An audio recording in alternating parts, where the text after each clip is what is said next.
Hello ma'am. হ্যাঁ, আমি ঐশিকার guardian বলছি। আসলে ম্যাম, আপনার পড়া না ও কিছু বুঝতে পারছে না। মানে আপনি ক্লাসে পড়াচ্ছেন, কিন্তু ও সেটাকে নিতে পারছে না। তো একটু ওকে আলাদা করে গাইড করবেন প্লিজ? আসলে পড়াটা ধরতে এত অসুবিধা হচ্ছে, আমি ওকে বাড়িতে পড়ালেও সেটা ও বুঝতে পারছে না। বকবেন না প্লিজ। আসলে সেদিনকে আপনি হয়তো ওকে একটু বকেছিলেন। ও ভেতরে, ভেতরে ভীষণ ফোঁপাচ্ছিল আসলে। স্কুলে আসতে চাইছে না ইভেন। তো আমি তো আজকে ভীষণ ওকে যাই হোক বুঝিয়ে টুঝিয়ে পাঠিয়েছি।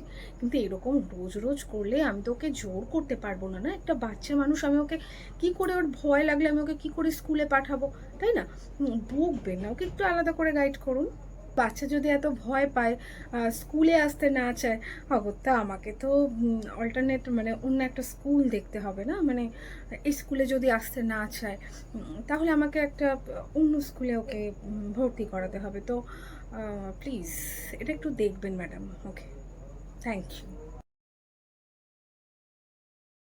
নমস্কার ম্যাম। হ্যাঁ, আপনি দেখা করতে বলেছিলেন, আমি ওর গার্জিয়ান বলছি। হ্যাঁ ম্যাম, একদম পড়া বুঝতে ও ক্লাসে ভীষণ ফাঁকি মারে, আপনি মারবেন, যত পারবেন মারবেন।